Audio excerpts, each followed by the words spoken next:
All right. Okay. So, it is said, well, a lot of things are said, less said than done at times. But, Well, but you don't want to actually. It's not 7:30 yet, oh, good. so you can tell them that it's gonna. Oh, this is all okay. Good. I've started my little recording here, I believe. That's all right. That's okay, yeah. And so that's over there, and it'll probably pick up. Okay, good. I'm glad because ever so often there gets to be a point. There comes a time Let's tell the when folks that you're starting at 7:30, which is now. in 7:30, so You're set. approximately at this very moment in time, ha! Oh, poets of future ages, as our tutelary spirit was wont to say. Oh, poets of future ages. And he was talking about us, actually, because after all, it's a relative term, of course. But for him, this is a future age. And so we come to a time when, at the cusp of a certain transitional point in our the flowing of our democratic structures and the flowing of our social structures, that over the course of a tumultuous and ever-changing, even before it was first an inception in the mind of anyone, and as it still continues to mutate and change, there are some of these flowing structures that change through time and are subject to an immense number of influences. Influences coming from human voice, human expression, but also human voice, human projection, human invention, as well as human expression, magnified and turned and sent through many filters, through many distances, with, and this is perhaps even more important and to the point, with all kinds of intents, with all kinds of purposes.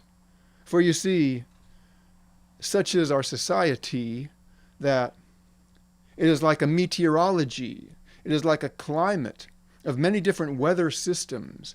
These weather systems blend, these weather systems coalesce, these weather systems mutate, and yes, at times they clash, creating phenomenal disturbances that are spectacles to our eyes, lightnings and thunders, for example. And these things are so arresting as they are, and so frightening and so stunning and so unanticipated at times. Even more strange is the idea that, oh, they have always been there, and it has always been this way, because as human beings, we have always lived in a climate, in an atmosphere, if you will, of many different and conflicting energies, fruitions of energies, currents of energies. And so it staggers the imagination really to behold how familiar it actually is to us.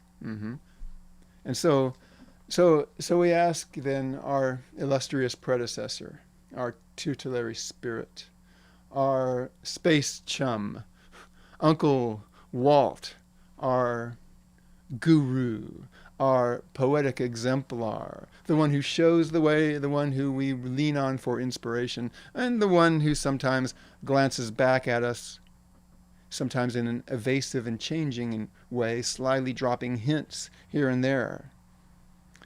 And it is not all as romantic as I've just described it, actually. It's more of a slog. It's more of a tedious discipline, learning how to become a Whitmanite and speak Whitmanese and be Whitmanesque and borrow from him, which he is so glad to lend, to borrow from him his eyes. But even that is hyperbolic. And that is forgivable too, because Whitmanese includes a great amount of hyperbole and misdirection and exaggeration and catalogs and endless rhetoric. And so we are of his kind. Maybe that's a true confession. It's just from me. Maybe to some of you out there will know exactly what I'm talking about, or maybe not at all. So at that point, I begin to turn the pages of this book to come to a particular passage that I want to come to. And the word passage offered itself.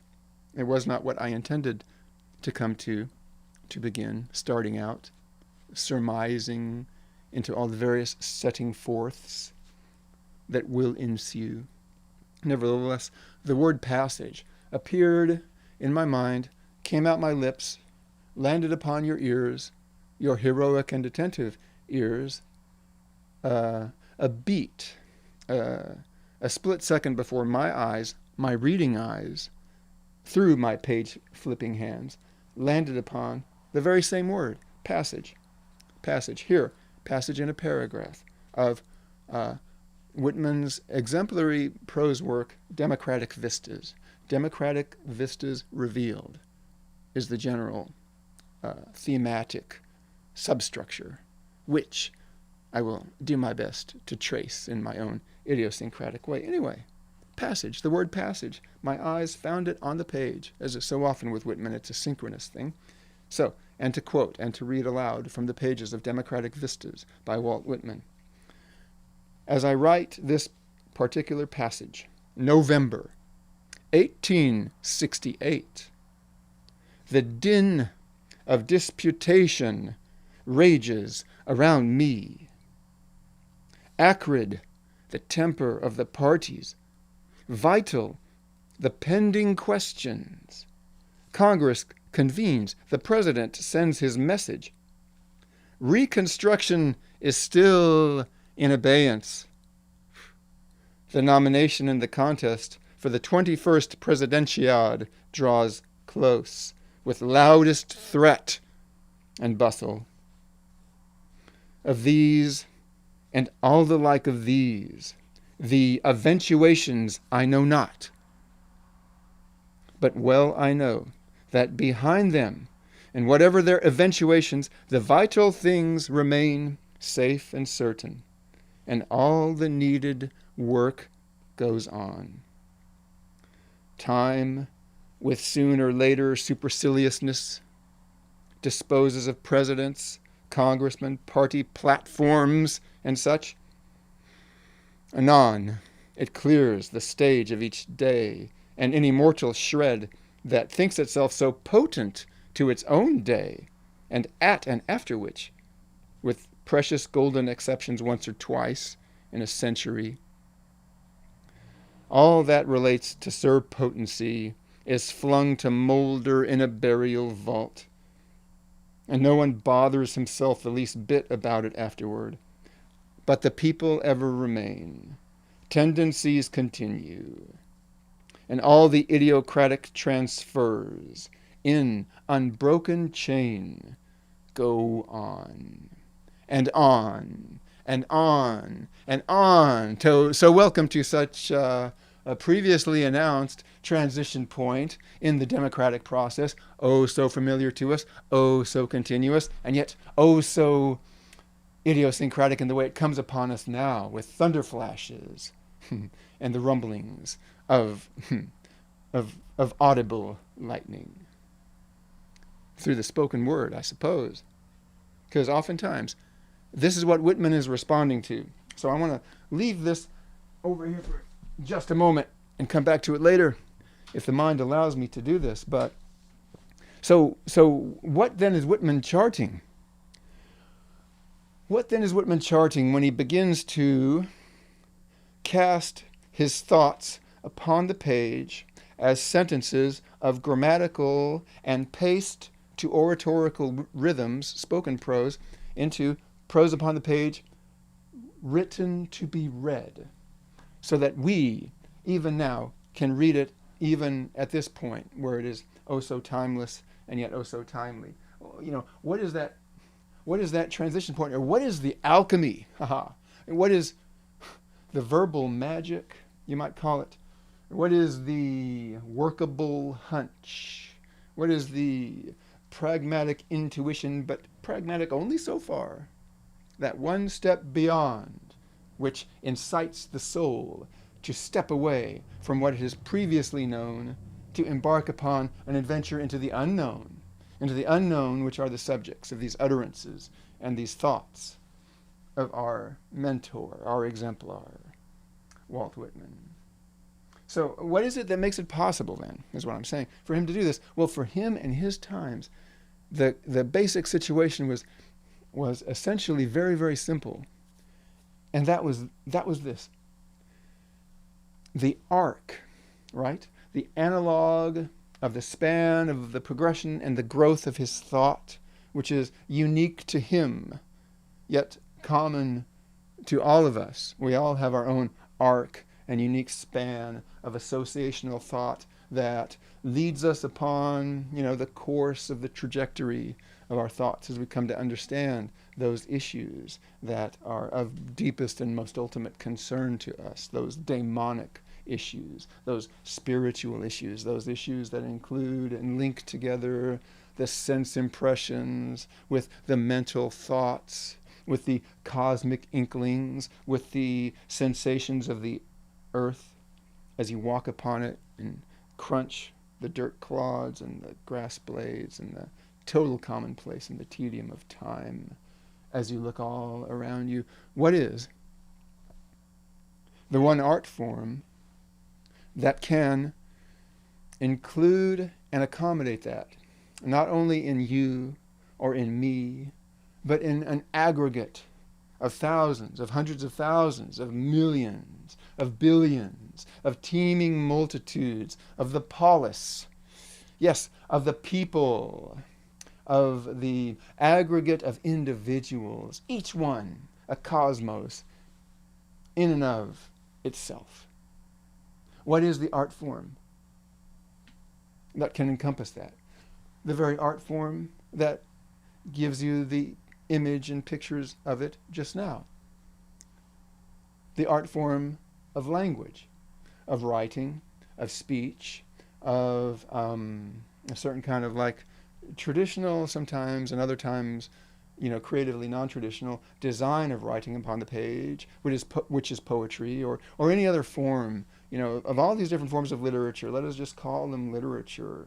And to mention really quickly as a signpost in my mind, the Hindu god of literature is Ganesh, the elephant-headed god, whose digestive system encompasses multitudes of things, of particles, of worlds. This individual god, this exemplar, this universal cipher, Ganesh, this character, this literary persona, is also the god of literature. And I want to, perhaps, if the fates allow us, the fates of synchronicity and verbal free association allow us to link up the image of Ganesh and the domain of Ganesh and the powers of Ganesh to inspire with the literary domain and the powers of Walt Whitman to inspire as we learn to become Whitmanites, speaking and thinking in Whitmanese, reading in a Whitmanesque way, so as to appreciate with a new eye the structure of our very democracy.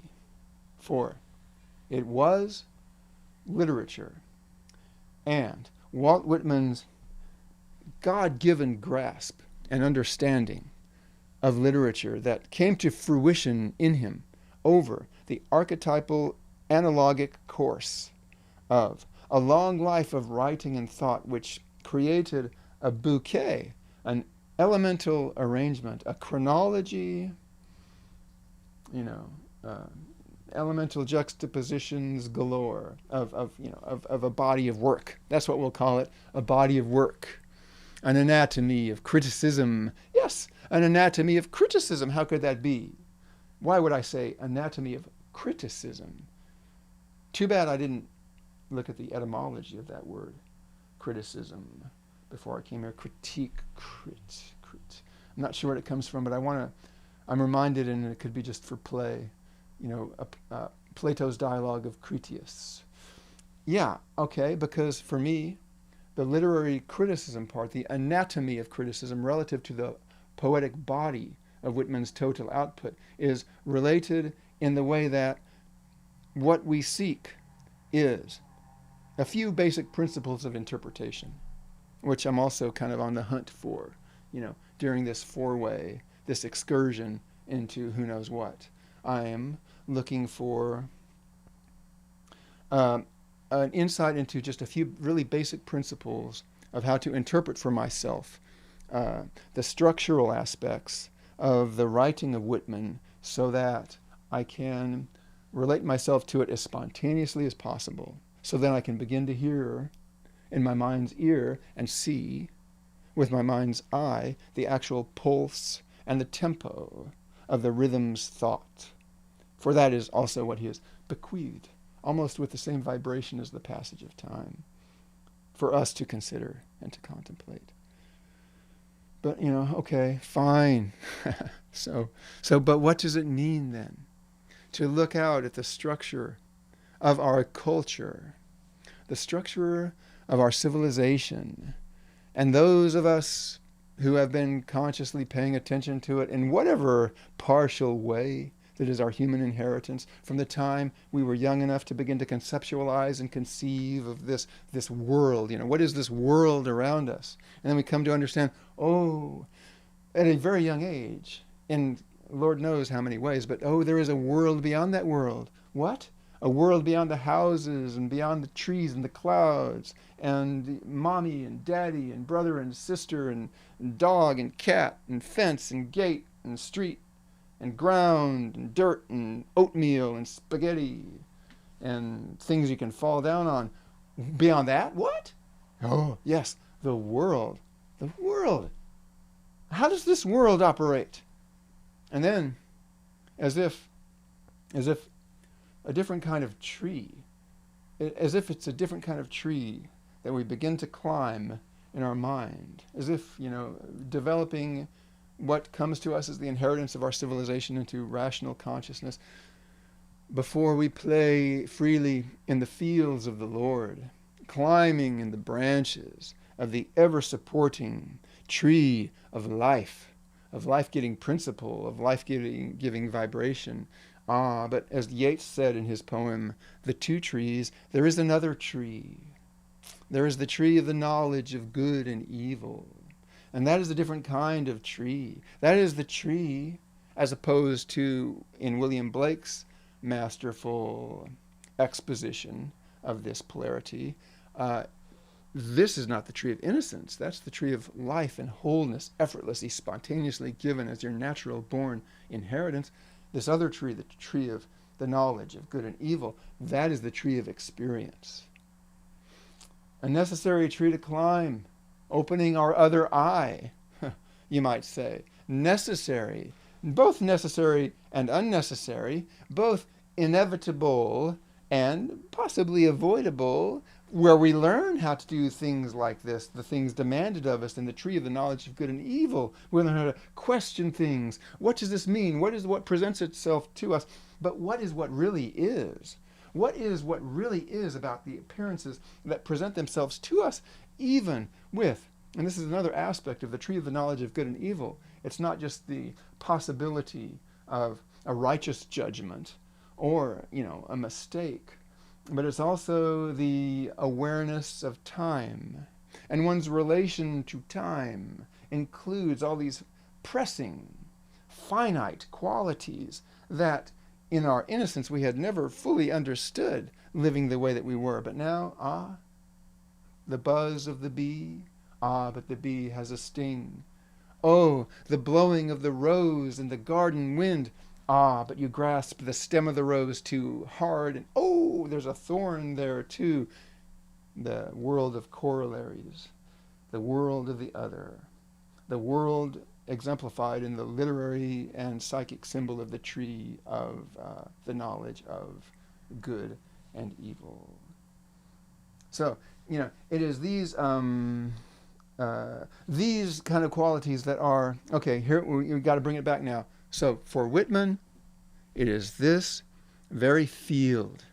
Imagine everything that I've been expressing as part of a field of thought, both impressionistic and abstract and intuitive and, ostentatiously generalized.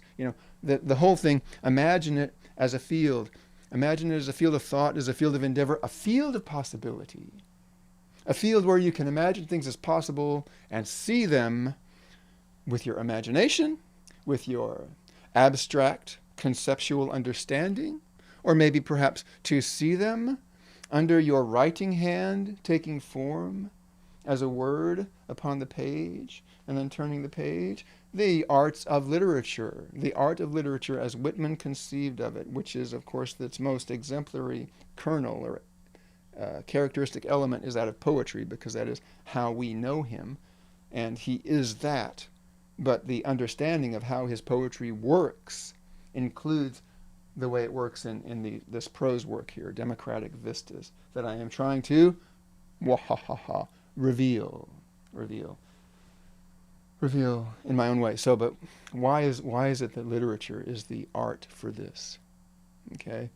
Forget for a moment whether anyone reads it. Forget for a moment whether anyone is interested in that kind of writing. Forget for a moment how tedious it is when you yourself turn the pages. Forget all that for a moment. Understand instead this. Law, custom, tradition, principles of power, authority, understanding, insight, the invisible structure of a society or a culture. What is the common element in all of them?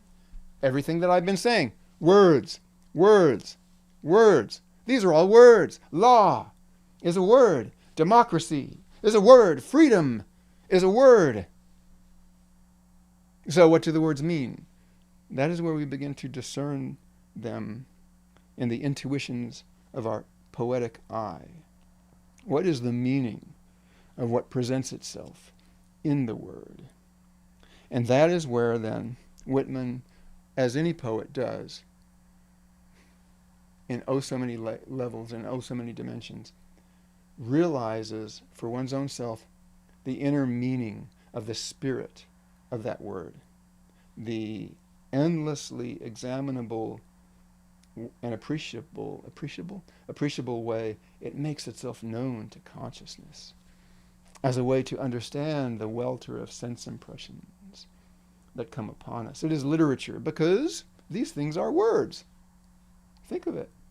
The Congress, the judiciary, the president, everything that the president says, true and untrue, it is all words. And the way we hear it as words. We hear it in terms of our own consciousness as we have come to understand our own consciousness. And we either discern with wisdom or we do not.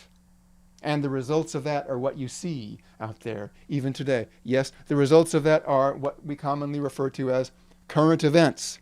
But is there not something more? Is there not a scaffolding or a structure of actual meaning that we can begin to come to understand as we exercise the rights of democratic citizenship?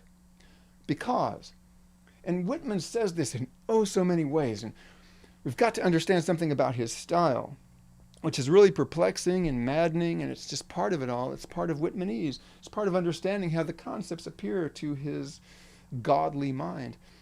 Every sentence, every phrase in Whitman, prose or poetry, seems to have its own beginning and its own ending. Let us not forget that Ganesh, the god of literature, is also the god of beginnings. Every phrase, every sentence in Whitman seems to encompass and summarize and then set forth anew, again and again and again. And when we understand it, as we sometimes do in the quote-unquote great poems that we come upon sometimes and read for ourselves in an inspired way, out of the cradle, endlessly rocking out of the ninth month midnight, those things, we too become the child who falls to his knees in the ocean surf and weeps at the mockingbirds and the night wind. We become all of these things in the poem. We become one with the imaginative projection.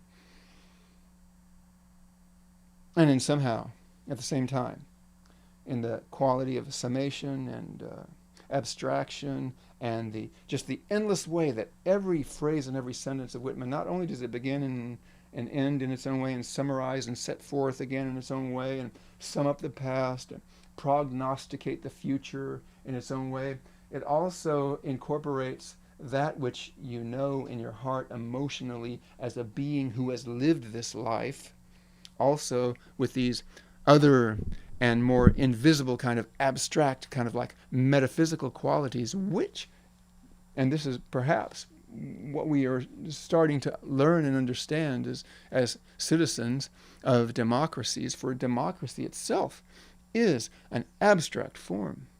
And we come to understand and know it in an abstract way. And by abstract, I mean we come to understand the value of something intuitionally, inwardly, like when we understand the inner energy of the meaning of the word to set forth a coherent system of values by which you can live a life. It is kind of an art of interpretation. It's not something given to you on a platter, so to speak, to eat or to consume or even to look at and point to, even to talk about in any conventional terms, because it becomes a part of your inner being, a thing that haunts you. Because atmospheres are like that. And again, we come back to that word atmospheres. Passages. Isn't it interesting that we speak of writing in terms of passages? And indeed they are that. And they can be in poetry, and they can be in verse, and they can be in prose, and they can be in utterances, and they can be in dark hallways of unformed conceptual meaning. And the patterns, the passages through. These are the ways that literature can like call up certain kinds of awareness for us to attend to whenever we want to expand our notion of form, to understand the riddles, and the perplexities of our own time. And so Whitman can cast his discerning eye into the structure of a society and be close to its inceptions, close to its past, close to its inner beginnings in an abstract idea, and understand, and this could never be said too much, that Whitman's span encompasses America's span in this utterly unique way, this utterly painful way. It's like a similar silhouette of time where in Whitman's psyche and the nation in its real life suffered a terrible rupture, and the results were catastrophic. And you could look at it like that, and it's almost too much to comprehend. And, as Faulkner said, the past is not the past, and this is true. And, as we would say, yes, the past is not the past, and the future is not the future either, because they are all only now. And, this is true also. The future is present, and we don't know what its lesson is.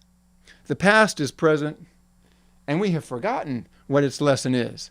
And so there we are, standing there, and all we have to try to understand ourselves is our own need to express what it is that we really want to say. And so we go to Whitman again, our guru, and say, help us, tell us what it is, oh Father Whitman, that we really want to say.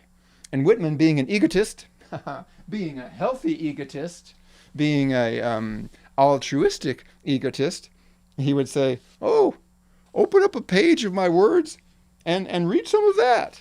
And so, okay, Walt, we will. And I confess I cheated a little bit because I chose this beforehand. This was originally in the name of Ganesh. Oh, and the name of Homer, oh muses, sing through me, was what I really wanted to begin with. This is midway through your Democratic Vistas prose work, where you said, and I'm assuming nothing. Everything I am, you are as much. I know that's the message. So yeah, okay, I'll assume we in the grandest possible way. The royal we, the democratic royal we, an aristocracy of a different kind. So, quoting Whitman then, here's what he says. Thus, we presume to write, as it were, upon things that exist not, and travel by maps yet unmade, and a blank. But the throes of birth are upon us, and we have something of this advantage in seasons of strong formations, doubts, suspense. Seasons of strong formations, doubts, suspense. For then the afflatus of such themes haply may fall upon us, more or less, and then, hot from surrounding war and revolution, our speech, though without polished coherence, and a failure by the standard called criticism, there's that word again, comes forth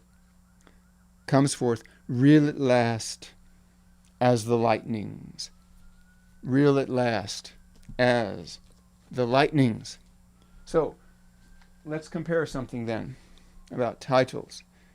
If we're going to talk about the inner energies of the words and the way they go to formulate, an expression of an intuitive awareness of various cultural patterns, as well as various psychic patterns in one's own coming to know, one's own ultimate reason to express or think or be impressed by. I don't know, I seem to have lost my train of thought. But that's okay. Sometimes it happens that way. It's ends and beginnings. Something stops, and you pick up something else again. Sometimes in that gap, you hear things that you never heard before, like thunder. Or you see things you've never seen before, like lightning. Like lightning when you're walking in the dark, over a vast desert landscape perhaps, or over your own dark dungeon of angst in the night. You step, taking account of all that your senses and all that your environment gives you to try and put together a picture of the world that you can't quite see. And then a flash of lightning, poof, and that's what Whitman's talking about. It's hyperbolic a little bit because there's more and less to this that is going on than flashes of lightning, but nevertheless, lightning is an apt metaphor for the way that he's describing how he's going about this explorative foray into democratic vistas. Flashes of lightning, because it has been this way from the beginning. Democracy is born from something that we cannot see with our eyes. It is born from something that we cannot see with our eyes. And not only is this obviously true, do I even need to explain that in any sense of the word? A government of the people, by the people, and for the people, which, that makes sense in a very sublime way. I was actually referring to something a little bit less formulated than that. It was having something to do with, we hold these truths to be self-evident. That's what I meant to commence this line of thought with. We hold these truths to be self-evident. Oh, is that so? Oh, that means the proof is in the seeing of it? Oh, wait a minute now, how am I to believe about that, right? How do I know that that's really true? We're talking about, doubting Thomas, right? Who was confronted on the road by our Lord and Savior who said, "Behold the holes in my hands." And doubting Thomas, before asking in a querulous way, suddenly was bestowed negative capability by the hand of his Savior. He looked through the hole in that hand and saw the other side. And he saw the other world. Or, who is that one that Jesus healed on the road with a poultice? Was he not blind? And Jesus came to him and lifted out of the muck. Let's just say that for hyperbole's sake. It was mud of some kind. We know this. And it's probably true. These are old folk remedies. He probably spit into the muck. And he made a poultice. He made a clay. And there was probably other things that were involved. But you know that it was done to illustrate something. The poultice was applied and the scales fell away. And he found his way back home. Anyway, he had not been able to find his way back home before, because before he could not see, but now he could. Oh, and didn't Jesus in that one particular incident say, "Don't tell anybody about this"? We know that he did that sometimes. That's a great mystery. Sometimes he did do that. Don't tell anybody about this. Sometimes he was able to escape from their midst when they're about to throw him over a cliff by just kind of disappearing back through there, What could he have done, if he just kept to that way? That's what, perhaps one day, there's a lot of ways to answer a question like that, but at least I have posed it. Yes. But anyway, so this guy, he now could see. He made his way back home in a way he had never made it home before. He sat down at his kitchen table, let's imagine it that way.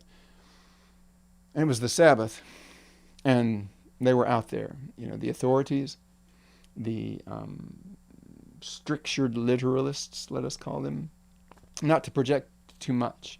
Sometimes we rely too much on the templates, the political templates that we can apply to our interpretation of the various times and interpretations of religious law, legal questions. Nevertheless, it's okay to make fun of them a little bit. They came to the door. They knocked on the door. Hey, we want to talk to you.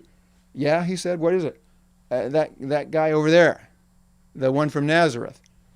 We hear he's been working on the Sabbath. Now, you're not supposed to do that.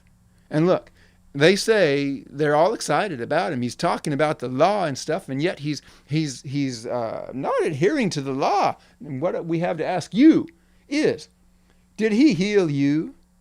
Because if he healed your eyes, that's work. And if he did work, that's done today, which is the Sabbath. And so he's going to be in big trouble. And see it in your mind. See this guy, he's just learned how to see. He's just opened up his eyes again. And he sees the world, and he sees things about the world that make sense to him in a way that they never made sense before. And now he's approached by literalists who want to come to him and say, what did that happen? And his answer was succinct, apt, and perfect. And every inch and line and jot and tittle and syllable and phoneme and morpheme and comma and semicolon and all the rest, not to mention exclamation points, are contained in his reply to them, which is simply this: I was blind, and now I see. And evidently, it sent them away speechless. Maybe it gave them something to think about.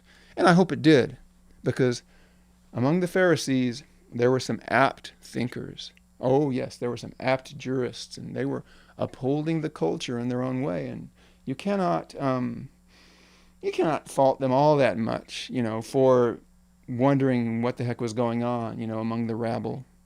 Can you now?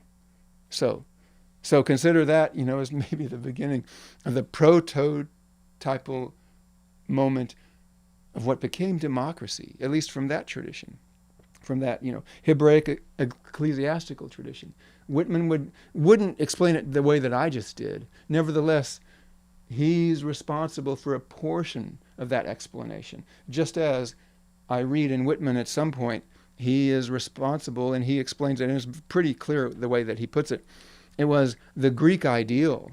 It was the Greek ideal that was the beginning not only of our notions of democracy and any number of things, custom and design and aesthetic appreciation, and even forms of awareness and forms of philosophical explication, which were incorporated into the flowing of the Christian revelation as it came forth. Why?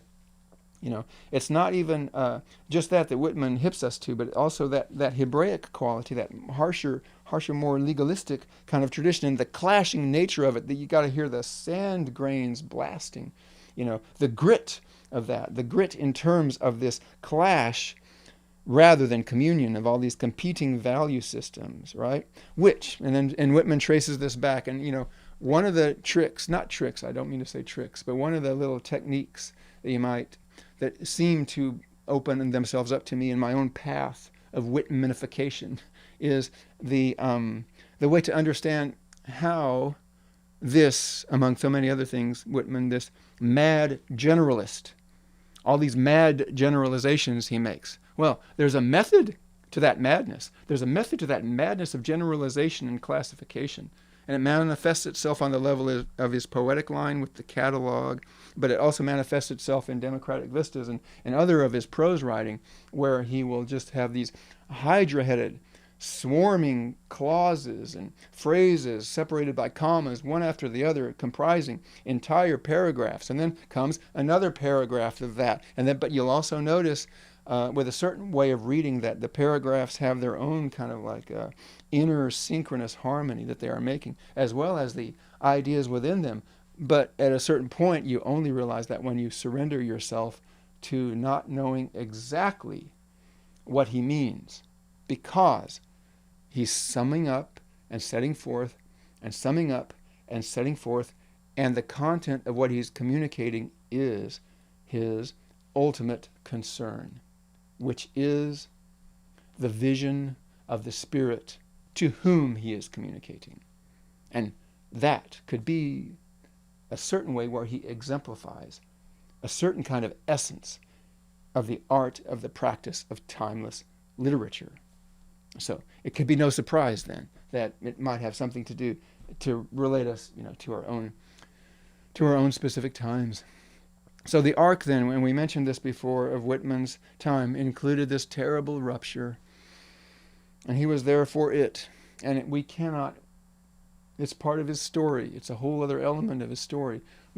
How it must have been for him with this hopeful vision that came upon him like a thief in the night, as well as like an angel that he saw while guarding his flocks being his cultivated thoughts and his semi-intuitive sense of what he knew he was born to create, And then at some point the sky opens up, the vision arrives, and it's all there at once.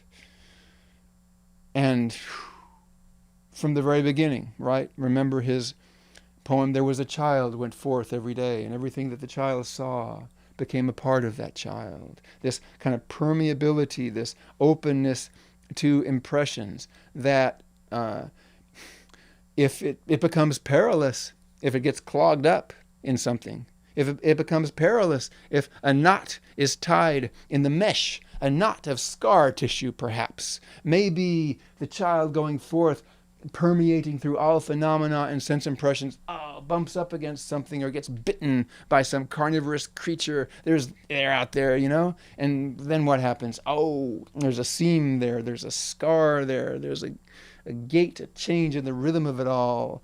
And, but that's part of the texture of experience. That is something given to us by experience, and it is upon us to understand that kind of thing. And anyway, so for Whitman then, so how does he manage all these sense impressions? Well, he doesn't. There are times to resist. It's his phrase, resist much, obey little. That does come out of Whitman, as do a lot of little little catchphrases that are used to greater and lesser degrees of inspiration, in my opinion. But it's not so much that, it's the principle, the analog. This is how you deal with the impressions that come flowing through you and surround you, to try to isolate one swirling thread of it. Sometimes you can do that, and sometimes it's fruitful, but sometimes it's like counting snowflakes or trying to discern the constellations and the falling of snowflakes, or trying to discover what constellation a falling star would have made if it had stayed in that place in the sky, or in that place in the sky, or in that place in the sky. Well, it's not like that. No. To manage and incorporate, and that's an important word with Whitman, to incorporate, to include these swirling things that go through us, we have to understand their trajectory.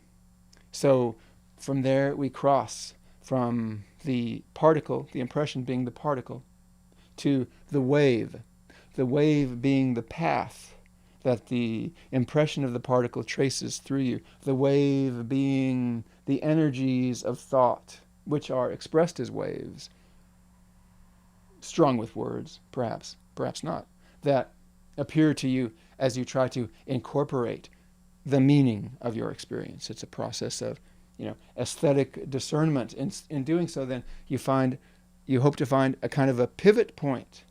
You hope to find a pivot point, because what you have, and this is the world that Whitman is looking upon when he begins to conceive to himself, in his own poetic self, of what democracy really is. He's looking upon a profuse growth of many things. Before I mentioned meteorology, atmospheres, and weather, well, now you could also consider just a teeming, a swarming, a seething garden.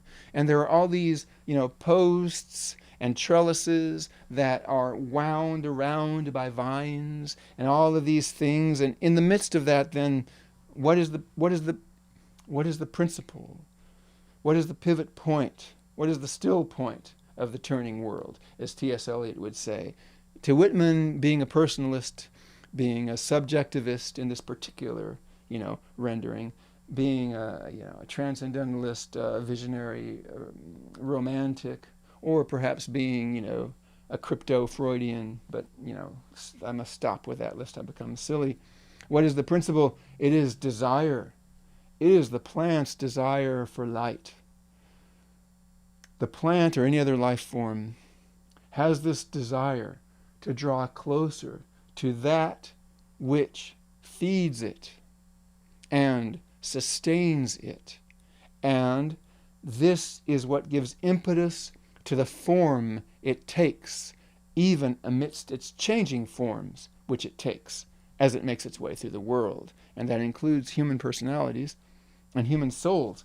And for Whitman, then, looking out and seeing this in the eye of his eye, and hearing it in the ear of his ear, for him it is clear that democracy is like this. Democracy as a social form is like unto this. So that has him imagining in democratic vistas, lightnings, flashes of light, inklings, seeings. Whitman primarily, you could say, is a seer, someone gifted with not necessarily a photographic memory, but eidetic, I believe that's how you pronounce it, eidetic imagery, so that he can see concepts, which isn't really that he sees them. It's just that he is the midwife to their appearance in his consciousness. And this is how he discerns the inner meaning of democracy. And he sees, oh yes, democracy is like unto this, then. Perhaps then. It is the most poetic, of forms of social structure. And what does it have as its underpinnings? It has the laws. It has the structures. It has the customs. It has the traditions. It has the institutions. But it also has the unwritten laws. The unwritten traditions. The unknown institutions. The, unexpressed inklings, the calls in the midst of the crowd, the sparks from the wheel, as he often put it. Metaphor after metaphor sometimes, if you want to look at Whitman with all these esoteric kind of ins and outs, I know what he's talking about now. He's talking about this concentric kind of quality out of this inner whirling dynamic motion. And so it needs pivots, like a vine needs a trellis. The energies of the people as they come forth. A government of the people, by the people, and for the people. And it is in democratic vistas that I believe Whitman is the one who's saying it now for all time. For all time, he commences the understanding of that phrase when he speaks of it as our inheritance from Lincoln's lips, from the words that Lincoln spoke over the suicided nation that confronted him at Gettysburg inwardly. He spoke the words that bid these bones rise again, take on flesh, and commence anew. But with this as a guiding light, an abstract idea, a government of the people, by the people, and for the people. He placed it, onto a platform where only the intuitive eye can come to understand what it is that he's talking about. And yet democracy is the structural expression of that, the platform and also the taking off point of what that really means. And so, as I mentioned, it needs pivots, right? One of the pivots is suffrage, the vote. The vote. Vote means, volitional. It has that to do with the will.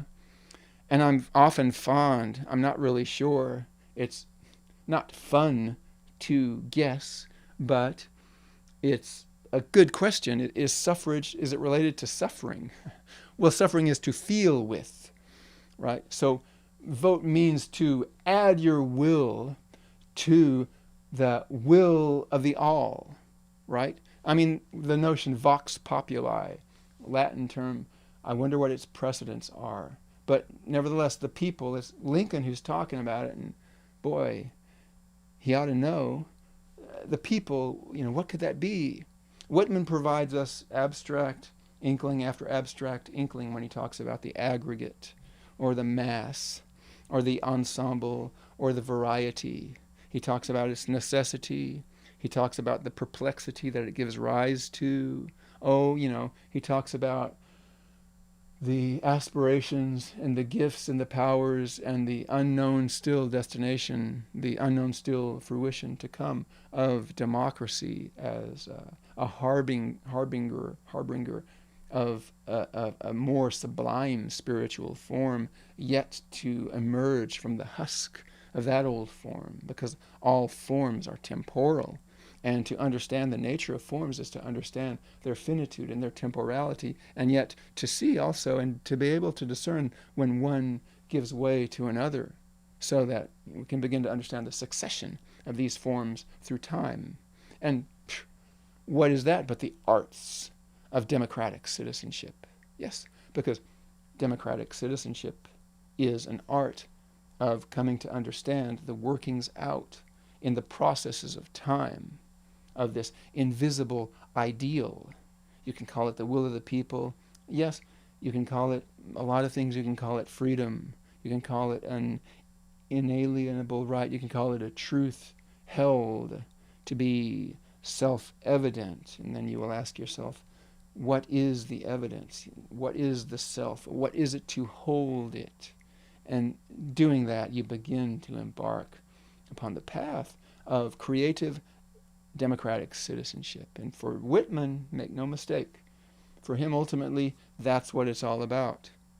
Ultimately, the social ideas are a certain kind of fruition of these inner inklings about the fruitage and the blossoming and the root and the seed and the germination and the ongoing cyclitude of human understanding and of human fulfillment. And he sees it all at once in his mind. All at once he sees it, but he also does not see it, but he sees the way to it. And he begins to build from words, which are signposts, he begins to build then a way toward it. So I want to contrast two things really quickly, and then I'm going to check my watch. But it's important. Okay, yeah, what I wanted to say is, at the same time, I've intuitively threw some hints out about what really fascinates me about Whitman's forms.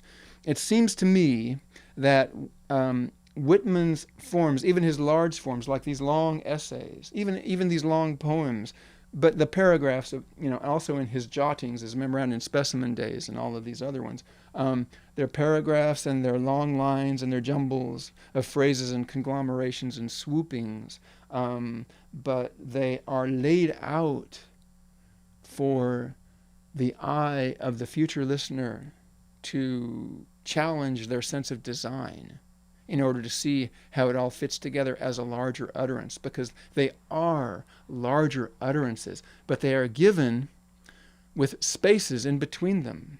Imagine Whitman's poetic form like a dragon or a great snake with many, many vertebrae and many, many moving parts that slithers through these ultimate concepts. And so we'll just start with a small unit of that, his titles. He titles this prose book Democratic Vistas.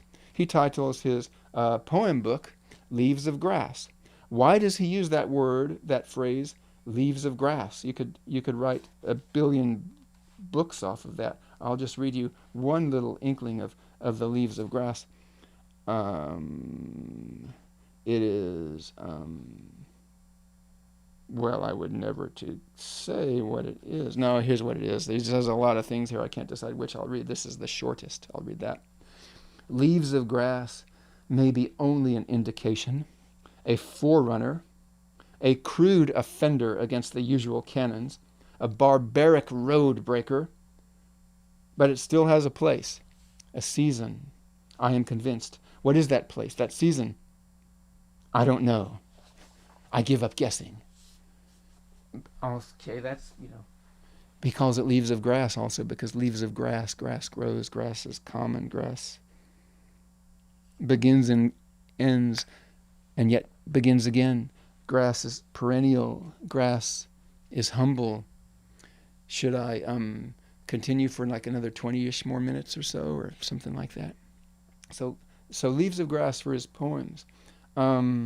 He, shapes them to be analogous to the humble growth of vegetation that is profuse and all around and commonplace and trod upon, perhaps unnoticed, and yet all the work that it does is leaves of grass, and there's one and there's another and there's another, and then sometimes they blow in the wind and then they grow again. Hieroglyphics multitudinous. What about the prose book? Democratic vistas. I just want to draw that contrast for just a moment. It's intriguing, perhaps for longer than a little while. And Leaves of Grass, the poetic book, incorporates these notions of cyclical germination, of the accoutrements of a god, the accoutrements of the god Ganesh. Actually, Ganesh is associated with grass and multitudinousness in a very unique and specific way. That's what I think I want to go into. Okay, but on the other side of that polarity, there is democratic vistas. And what would that mean in terms of its style? Okay, let us remember, and this is part of literature and what literature does. Sometimes literature makes its deepest and most potent point in really like generalized and abstract ways, so that sometimes future ages can kind of glom onto this, perhaps in a way that contemporary audiences may not at the time when it's given, but certain aspects of style, of literary style, is a statement and an utterance in and of itself. And Leaves of Grass, it seems to be it's working that way somehow. That idea, still comes to its fruitage or its foliage in me. It's beginning to appear. It's tender and green, the understanding of what that can actually mean in terms of the shape that it inspires in the mind when the mind tries to see deeper into its mysteries. Leaves of Grass, the poems. But then, what about then the prose paragraphs? It's more discursive. It's more expressed for the sake of the expression of the idea in that sense. Whitman calls upon everything that he has learned as a writer that he would have been had he never written the visionary style that he made into his own.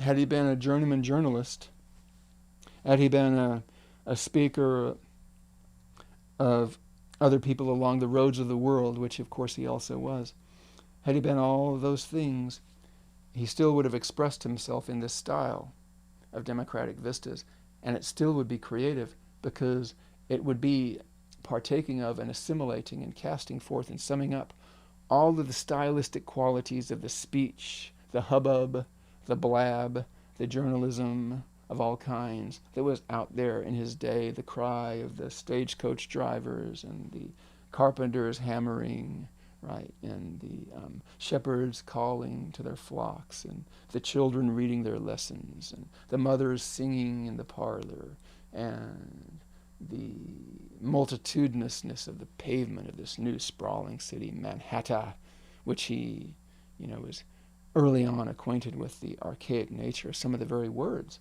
that were the foundational substratum of the city as it came to be known in him, in his consciousness. Anyway, so he calls it democratic vistas because remember, it's that metaphor of lightning, of the sudden flashing, of the sudden seeing of something all at once, of a literary seer, of eidetic imagery. Vista is related to vision. Vista is seeing. So democratic vistas are inklings of something that he sees. And why does he use prose and call it vistas and use that style when he wants to outline what he sees as like the structure of democracy and all its changing ways? He's seeing, I would say, maybe two things just to start off with. He was a house builder. He appreciated the arts of architecture, structures. He used those structures in such a unique way with his forms of rhetorical parallelism and the way that he stacked up phrases. Of course, very mathematical if you want to look at it that way. But also, he's talking about platforms. He's talking about scaffoldings upon which these ideas and these pivots and these turning points, like the vote, like suffrage and all of these other things. He's talking about the ways that they're placed upon a structure so that all eyes can see and understand and participate in. So he's providing us with the language of, oh, Walt, the question I want to ask you now then is, how does a healing visionary such as yourself, how do you see these democratic processes in their transitions, in their suspense points, in their fraughtness, in all the unawareness, in all the people's caprices? Oh yes, the people, of the people, by the people, and for the people. But oh, aren't the people so capricious? The people's crudeness, the people's vanities, the people's distractibilities. How can that be in relation to all of these ideals of democracy and of democratic citizenship? How is it that rather than being a social structure which calls forth new forms of literature, which is what Whitman hoped for and called for, new forms of art, new kinds of orators, artists, and teachers, and schools based on the understanding of this abstract democratic ideal, which would be the seed and the forerunner and the instigator and the origin of so many creative forms of social being. That on one side, and then on the other side, commercialism, ambition, calculation, effectiveness in the more mundane arts of persuasion, and a figuring mind in the sense of ways to gain advantage, the opportunistic side of things, which skills of which provide the energy of the career of many an influential individual. How can it be that these two things seem so far apart from each other? Well, Whitman tells us this is part of the risk. Whitman tells us for everything there is a turn. Turn, turn, turn. Verse means turn.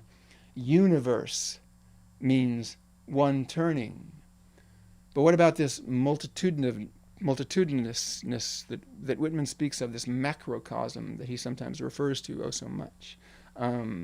We see in that, we see the gains and the losses. We see the 1 steps forward and the 2 steps back. And we know and understand, though, that too is part of the way things really are, because you receive a certain gift of choice along with a right, an inalienable right, a right to be wrong.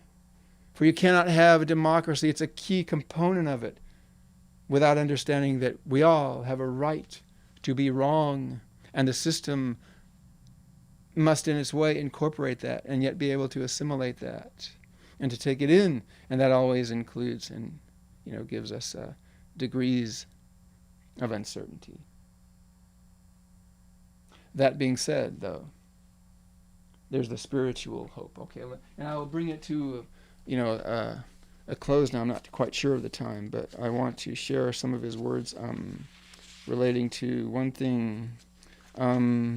We already mentioned law, social structure, judiciary, forms. All these forms, they are words. They have their origin in words, and the words themselves were once uttered in a totally different way when people first began to come together and create social structures so that they could live in such a way that the more intangible elements of the mind and the soul could be given form to, and that could become part of the life of the conglomeration of human beings as they made their way through time, as they lived in time, the growth of societies, yes, and cultures, and how Whitman was fully aware that very much that democracy was a key part of that, and was meant also to supersede itself, to go beyond itself into further forms.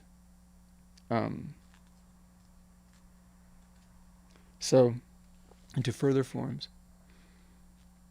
based, though, upon the old visionary ways. Because originally, and this is Whitman did this, and he understood this. It wasn't that his personality totally transcended it. None of our personalities do. But Whitman understood that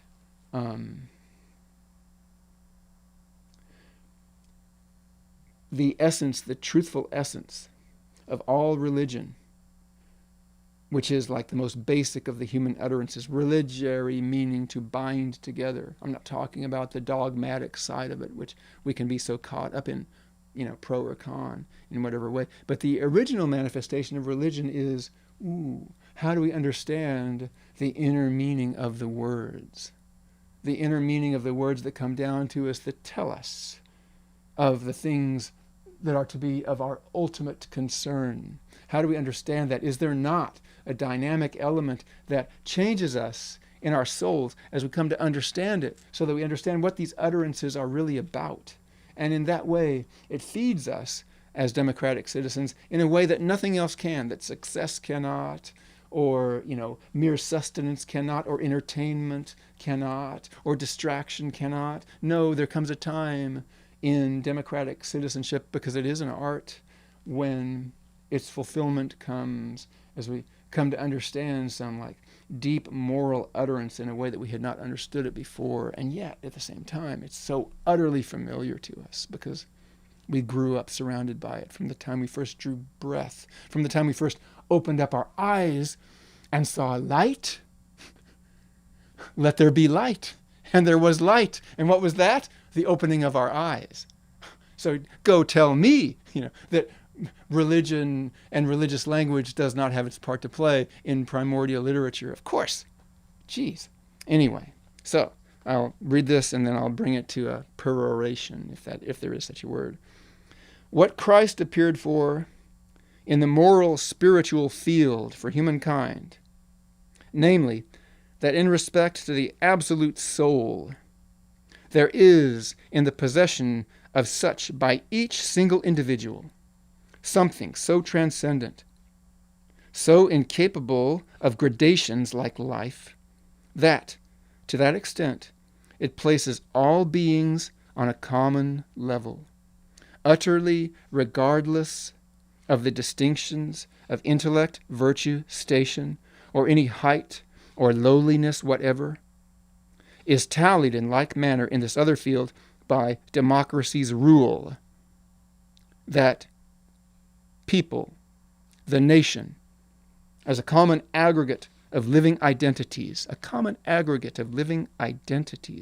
affording in each a separate and complete subject for freedom, worldly thrift and happiness, yes, yes, and for a fair chance for growth, yes, yes, and for protection in citizenship, amen, and etc., must, to the political extent of the suffrager vote, if no further, be placed in each and on the whole on one broad, primary, universal, common platform. And so that begins and ends and summarizes and sets forth a lot of stuff.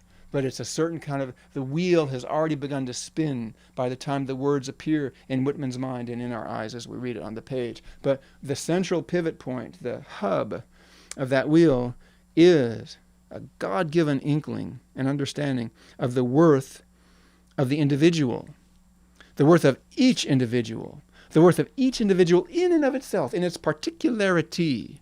And yet, what makes that worth discernible and understandable is the awareness of its commonality with all of these other selves upon this one platform, which you could say is democracy, which is, a platform is a place to start from, is it not?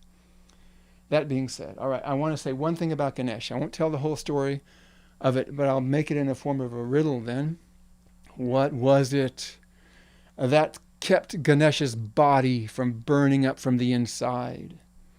Because once there was a time when Ganesh, the elephant-headed, jolly, humble, chubby god, had to save the world. Well, he had to do that a lot of times, and has, and will continue to do so. In this case, he had to save the world from a burning fire from Sindura, who was granted a boon by his progenitor, Brahma granted a boon that was a little bit too generous, too much, too fast, that nothing could overcome him. Sindura was a particle, a spark of burning fire. And given this restraint taken away, a cosmic restraint taken away by the fiat of a god that granted out of irresponsible generosity a certain kind of overweening power. Maybe it's an element, we could call it hubris if we were Greek. We could put it that way. Nevertheless, I would call it probably appetite, voraciousness. Sindura burned and burned and burned. How did he burn and burn and burn? He could not burn and burn of himself. He had to find things to burn. And there were things to burn in the material world. He began to burn and burn, and soon it seemed like the entire world was on fire. And, lots of details that I'm not mentioning, but the gist of it is Ganesh came down from the mountain. And Ganesh says, well, we can't have that. Burning and burning. Sindura, come on now. There's something that you're not taking into account here, this principle of restraint or limitation. And all he got back in reply was a roaring fire. This is the mind of fire. It roars. It cannot think. So what could Ganesh do? He tried several material stratagems, some magical stratagems, pretty impressive, but they didn't work. So Ganesh, he knew it had to be dealt with through his own godly nature, unpremediated. So Ganesh, this is who he is. He opened up his mouth and he swallowed the fire. He swallowed the entire fire. It went inside of him and it still expanded. It began to burn. Oh, Ganesh fell back. Yes, the god was crying in pain. Oh, it's burning up inside me. Oh, and the gods had to help. The other gods had to help, but nothing could help. They brought ice from the glaciers of the Himalayas down and placed it upon Ganesh's stomach, and the ice just melted and it didn't help. They put it on his forehead and it just melted, even sizzling, and it did not help. The Ganges River flowed uphill to wash over him, and it did not help. The cool rays of the moon shone upon him, and it did not help. And all the gods were around, and it looked like Ganesh was in bad shape. And if Ganesh went under, so did the universe.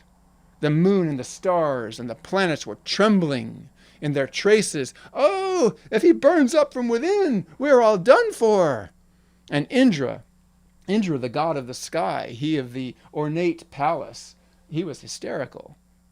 He was just jumping around, shouting, our end is here, we are doomed, we are doomed. Well, and Shiva was there.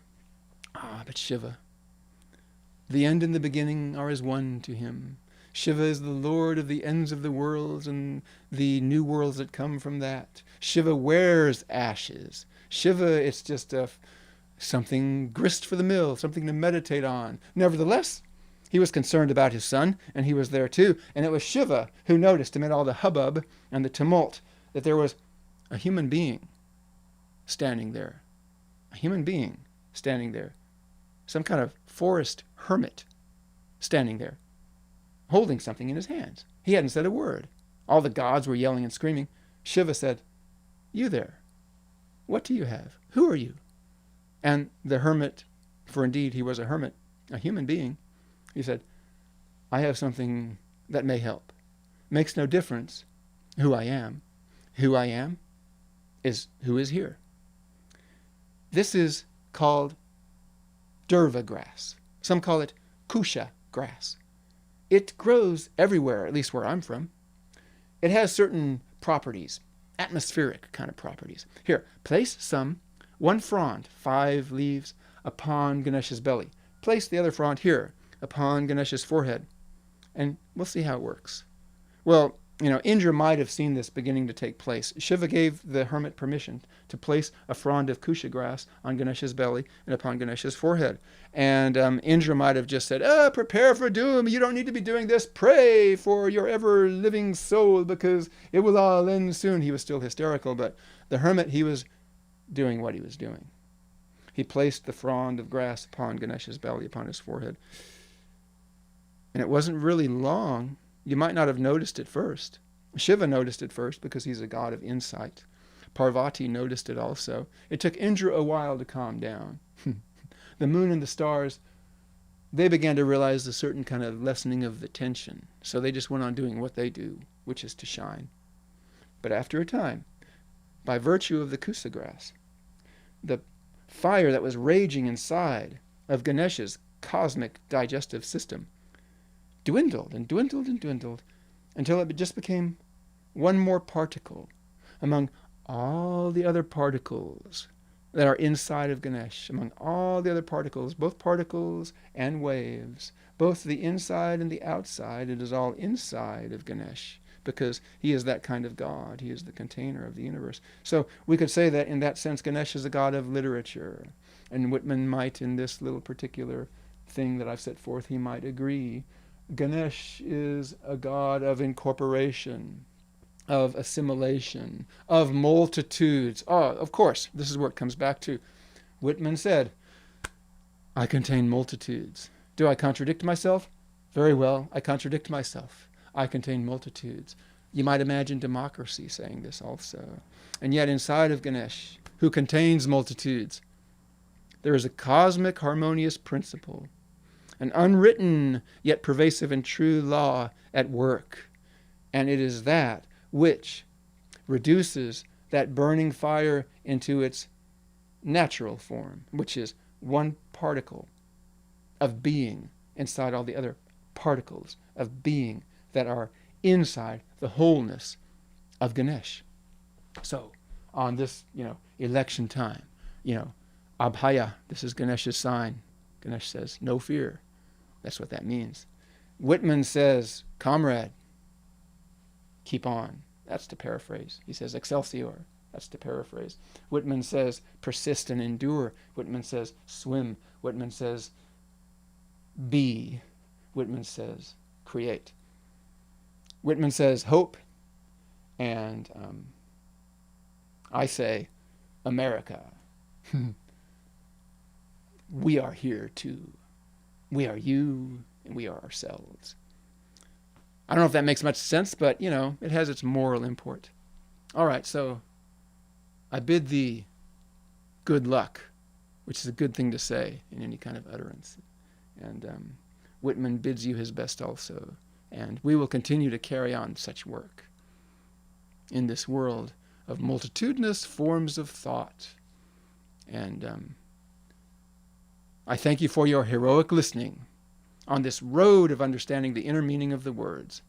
That's what it is. All right.